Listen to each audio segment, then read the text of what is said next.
Thanks for joining. Right when I'm getting ready to go live, my phone rang. Sorry about that, guys.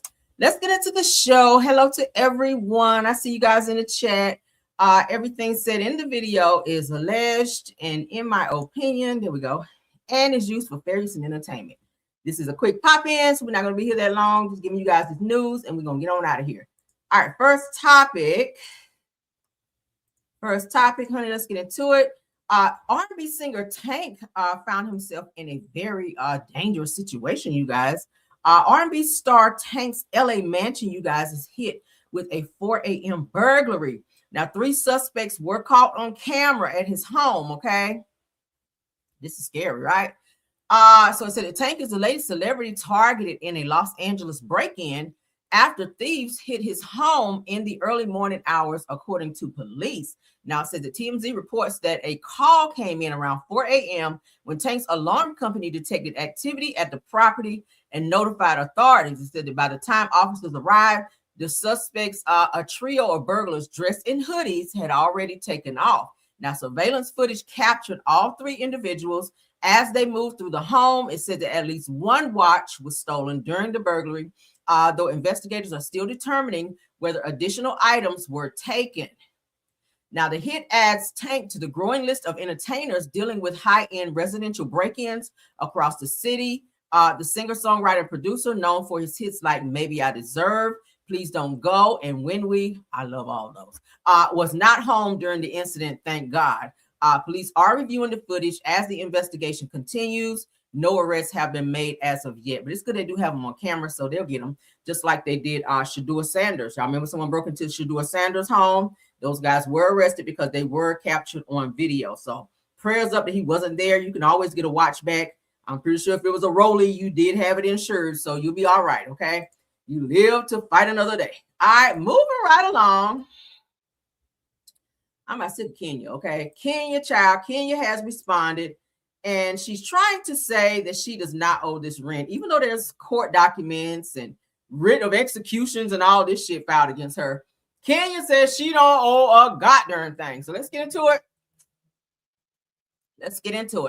According to the Bravo Shade Room, it says that Kenya Moore says that reports claiming that she's behind on rent are false.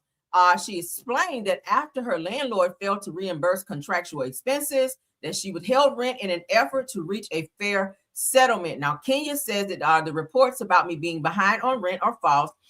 She says, as I've stated before, my company is an active lawsuit against my salon landlord for failing to pay nearly $80,000 in tenant improvement allowance owed to me. I invested over $300,000 of my own money to build out my salon in a commercial space from a white box. Says that when the landlord failed to reimburse contractual expenses, I withheld rent in an effort to reach a fair settlement, and subsequently filed a countersuit for the amount that they failed to reimburse.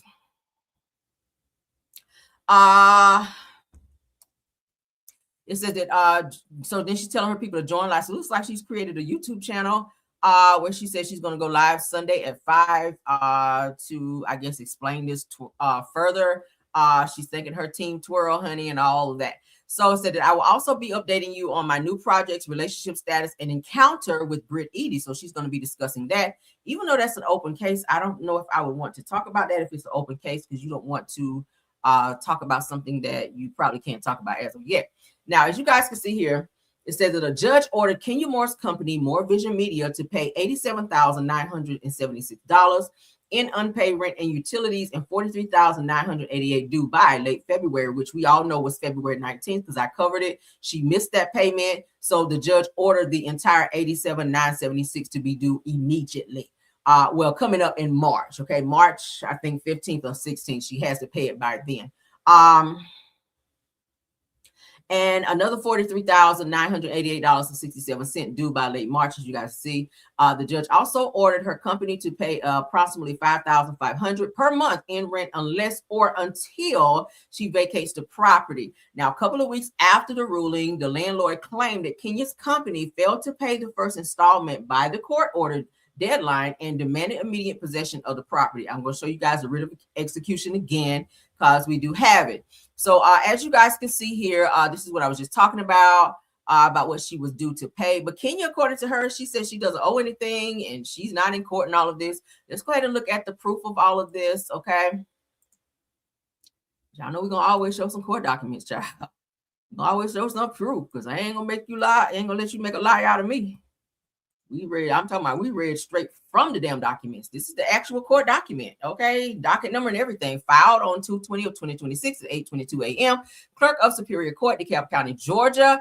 In the Superior Court of DeKalb County, State of Georgia, Northland Chambly, LLC, DBA, the debt code at 5211, which is the plaintiff, versus More Vision Media Incorporated, and all other occupants, which is the defendant, which is Kenya's company. You guys can see civil action. It gives the number there, docket number rather. So as you guys can see here, plaintiff Northland Chambly, LLC, DBA, the debt code 5211. Plaintiff requests that the court enter and attach writ of possession authorizing the removal of defendants More Vision Media Incorporated and all other occupants, collectively defendants, from the real property located at 5211 Peachtree Boulevard, Suite 600, Chambly, Georgia 30341. On February 3rd, 2026, the court issued an order compelling payment of rent into the registry of the court, which is the order directing More Vision to pay the first installment of unpaid rent in the amount of $43,988.68 into the court's registry on or before February 19th, as I just told you guys, 2026, pursuant to, and then it gives the statute number. More Vision's counsel confirmed at the plaintiff's counsel that More Vision did not pay the first installment of unpaid rent by the required deadline. Under the order, if defendant tenant More Vision fails to pay any of the required payments as it becomes due, plaintiff shall be entitled to an immediate writ of possession in stanter without further order from this court. Accordingly, plaintiff is entitled to the writ of possession attached below. All right. So this is a court document. Kenny, what you talking about? You ain't been in court and you don't owe the landlord no rent. You see here, you were ordered to pay and you refuse to do so. All right, here's the writ of execution here, writ of possession. Shout out to Michelle ATL because she pulled it, okay? Writ of execution, as you guys can see here, to the marshals or his lawful deputies, whereas defendant tenant More Vision Media Incorporated has failed to make payments into the civil registry as required by this court's on February 3rd, 2026 order compelling payment of rent into the registry of the court. Y'all see that? So how she's saying she don't owe it? She's not in court. They owe her. No, it says here in black and white that you owe them and you did not make the first payment that you were ordered to pay.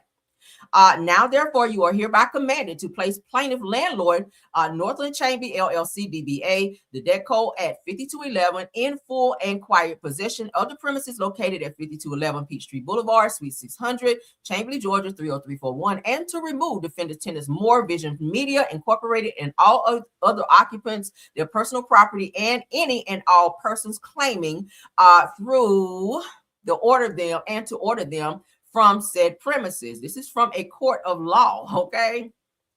Again, shout out to Michelle ATL and said that you are further commanded to execute this writ of possession instanter and to file with the court a return of your actions here under. It is so ordered this 25th day of February 2026. It's signed off Honorable Judge Aisha F. Jackson from DeKalb County Court. You don't get no more plain than that, right? I don't know what the hell Ken you talking about. But those are the court documents there. Let's get into the next topic.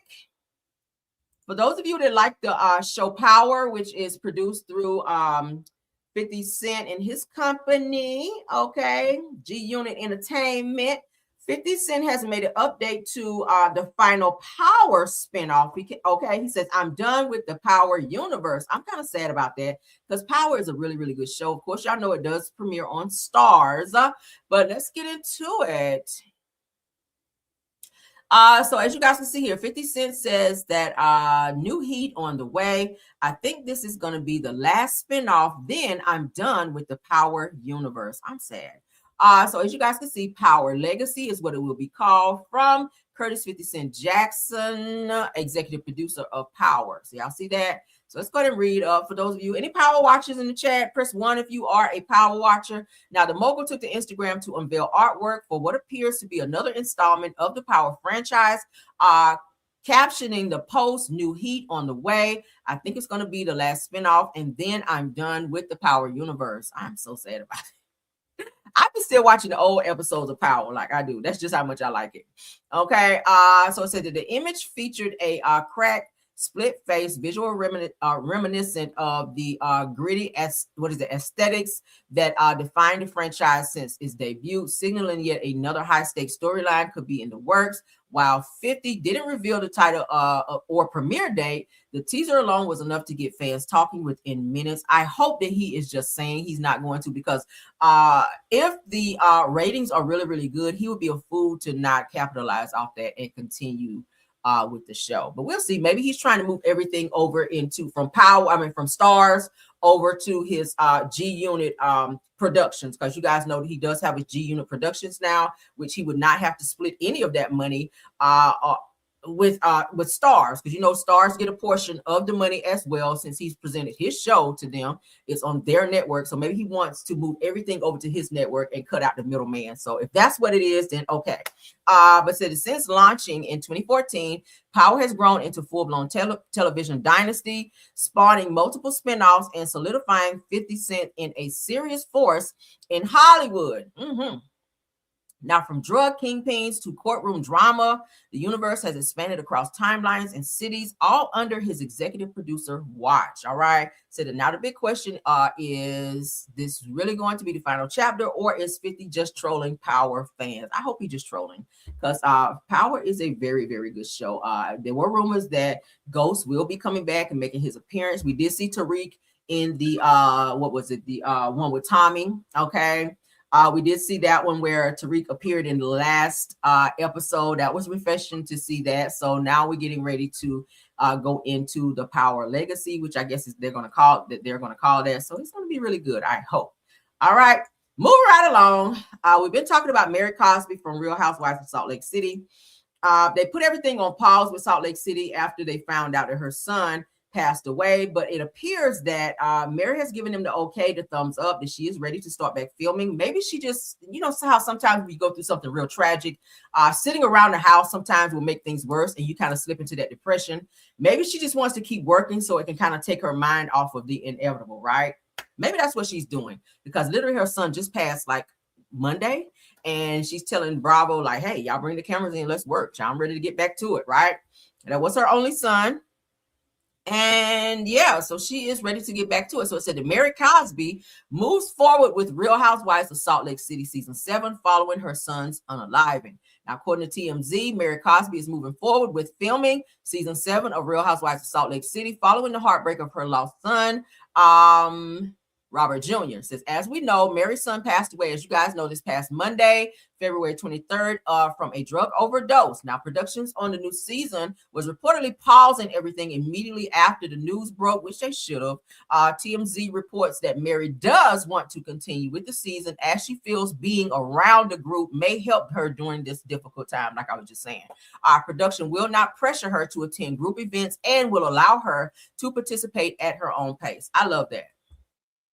I think she just wants to get back to work so she don't be slipping into that depression. Because y'all know sometimes death, especially someone as close as your son passing away, it could put you in a depressed state. So shout out to Mary for being strong and ready to get back to the business of it all. Says, I'm honestly surprised that she's returning. I assume that she might step away from the season to grieve privately. But at this time, this says it makes sense why she'd want to stay. So that she now lives alone, and isolation can be especially heavy during a time like this. I get it now. Says, as someone who has experienced significant loss, says, I know the grief. Shout out to Mr. Housewives, because that's where we're reading this from that doesn't have a timeline. That's correct, though. A lot of people choose to go work just to take their mind off of that. Sitting around in the house, she's gonna be looking at pictures of him. I mean, he passed away in the house, right? So she wants to get up out of there so that she can get back to the business and be around her homegirls, and maybe they can, kind of help her get through this grieving process. So shout out to Mary for being strong on that. And again, condolences to Robert Jr. All right, this is our last topic. Salt, honey. Cheryl Salt James from the group Salt and Pepper. She reveals that she says that Satanists control the music industry, the government, and big pharma. Let's get into this. All right. She is telling, honey, y'all know when celebrities start talking about inside secrets, of course, with Hollywood. Sometimes that can't be a good thing. So, Cheryl, I hope you're getting yourself in no trouble, sis. But let's get into what she has to say. She looks so good. Come on, Cheryl Salt James over here. Let's go. Uh-oh. It's out the bag. I've been studying this type of thing for years, but you can't really talk about it because people will think that you're crazy. So now we know Satanists and Luciferians run the world. 2 Corinthians, it describes that Satan is the god of this world. That they own the government, politics, Democrats and Republicans, the court system, the education system, the banks, the Federal Reserve. Sis, I'm sorry that you playing this damn music because I don't want to have to edit this shit out. Like, ugh. Let me read a little bit because you two be tripping here lately. Now, the music industry is currently facing a massive reckoning as Cheryl Salt James from the iconic group Salt and Pepper just took a stand that many artists are finally feeling empowered to join. Now, y'all know that she also got into spirituality, like religion or whatever. They were saying that certain songs that they had to perform when she and Pepper were on stage for like on tour, she was kind of reluctant to like say certain things, do certain dances, because now she's kind of like, as they say, she's saved out here now. So she didn't really want to be like gyrating and all that. So y'all know a lot of the Salt and Pepper fans, like, you know, when they play songs like Push It, you know, they want to do the Push It dance, but you like throwing your hips and stuff. But she was like, okay, I'm kind of saved now. I don't want to be doing that, but I still want to tour. So it kind of had a little rift between her and, well, she and Pepper for a little bit, because, you know, Pepper's like, well, bitch, I ain't safe. I'm trying to get this money. But, you know, Salt was like, hold up now. You know, I kind of gave my life to Christ out here. And I ain't trying to be out here twerking and all that on stage. I get it, right? People change, child. Who was that? Somebody else was, Coco from SWV. She was having it out with the girls. I remember they were talking about when they were touring SWV.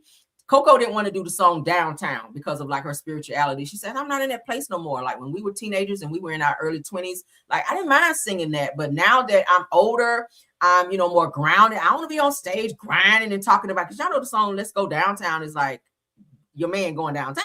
She's like, I don't want to get up there singing about that because I'm just not there anymore. You know what I mean? Anyway, girl. Now, in a recent viral clip, it said that the rap pioneer dove deep into what she calls the dark spiritual reality of the business. Now, says that this isn't just about bad record deals or industry greed anymore. Salt is calling out a global system that she says is designed to keep the public blind and divided. I told you guys about a lot of this stuff with these rappers and these other artists coming into the music industry, things that they have to do, like sacrifice their bodies, blood sacrifices and shit. Some of that stuff be real. I'd be like, oh, look at Ray J, how crazy he's acting. Something happened to him. Said, I've been studying this type of thing for years, but you can't really talk about it because people will think that you are crazy. She said that, so now we know Satanists and Luciferians run the world. Salt stated with zero hesitation, said that they own the government, politics, Democrats and Republicans, the court system, the education system, the banks, the Federal Reserve, real estate, farms. Damn.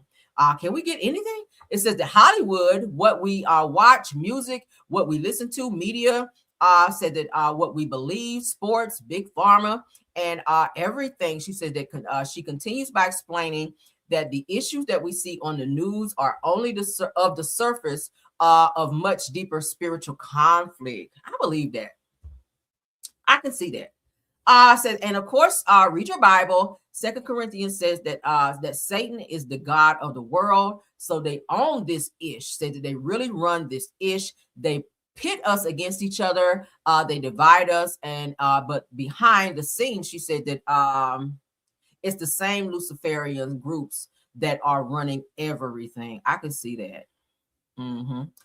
They did say it's a whole nother, like almost like a cult, like another culture as related to Hollywood. Said that the rap icon made it even more clear by switching leaders won't fix a foundation that she believes is fundamentally broken. I believe that.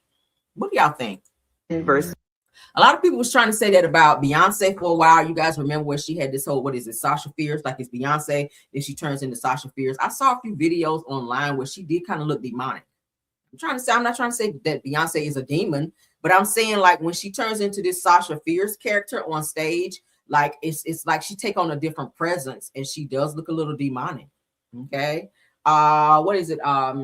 Lil Uzi Vert, I've seen some videos of him when he's performing. His eyes kind of look a little weird, like his eyes are dead, and he kind of gives off this satanic type look. I know I've seen a lot of them with the red background, with the red lit background, and the steam and the fire and stuff coming up. It looks like they're up there in hell, performing in hell. What is this?